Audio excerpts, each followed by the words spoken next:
Yang ketiga, rencana pencurian jasad Nabi oleh penguasa di Eropa. Ditulis oleh sejarawan Ali Hafiz dalam kitab Fusul min Tarikhi Al-Madinah Al-Munawwarah. Peristiwa ini terjadi pada tahun 1164 Masehi ataupun bertepatan 557 Hijriah. Saat itu, kondisi umat Islam dalam keadaan melemah karena masa perang salib, sehingga para penguasa Eropa bersepakat untuk mencuri jasad Nabi Muhammad SAW.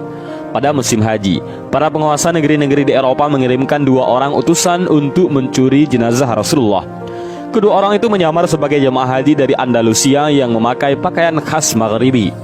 Keduanya pun ditugaskan untuk melakukan pengintaian untuk mencari kesempatan mencuri jasad Nabi Muhammad SAW.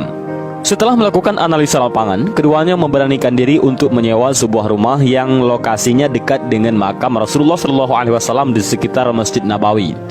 Mereka lalu membuat lubang dari dalam kamar penginapan menuju ke makam Rasulullah SAW.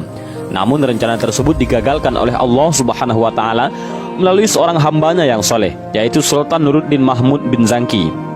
Sang sultan penguasa Mesir dan Syrian itu suatu malam bermimpi bertemu Rasulullah. Sang Nabi pun menunjukkan 2 orang berwajah Eropa, seraya berkata, "Wahai Mahmud, tolonglah aku dari 2 orang ini." Sang sultan pun terbangun dan terkejut. Ia lalu berwudu dan melanjutkan tidur. Namun ia kembali bermimpi yang sama hingga 3 kali berturut-turut. Pagi harinya, Sultan Mahmud menceritakan mimpinya kepada para menteri dan berpikir bahwa telah terjadi sesuatu di Madinah.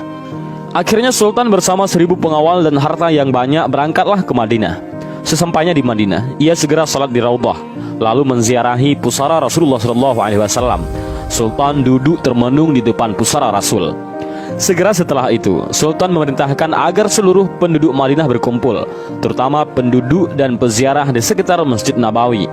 Sultan lalu membagi-bagikan hadiah pada setiap orang yang datang dengan harapan bisa bertemu dengan 2 orang yang dilihatnya dalam mimpi itu.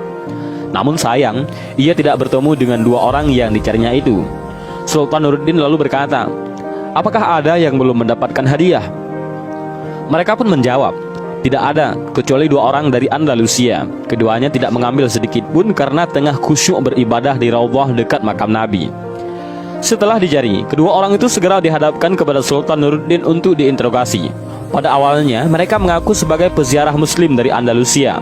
Namun wajah mereka terlihat gurat-gurat ketakutan dan jawabannya pun berbelit-belit. Untuk mendapatkan kebenaran jawabannya, kedua orang tersebut kemudian dibawa ke bilik dinding dan dibukalah celananya. Ternyata kedua orang itu tidaklah berkhitan. Setelah diinterogasi terus-menerus, keduanya mengaku bahwa mereka adalah tentara salib. Keduanya mengaku melaksanakan tugas suci dari sebuah liga internasional untuk mengambil jasad Nabi Muhammad SAW dan dibawa ke Eropa. Usaha pencurian itu sudah mereka lakukan sejak lama dengan cara menggali terowongan di sebelah kiblat luar Masjid Nabawi. Kedua utusan itu akhirnya dihukum mati.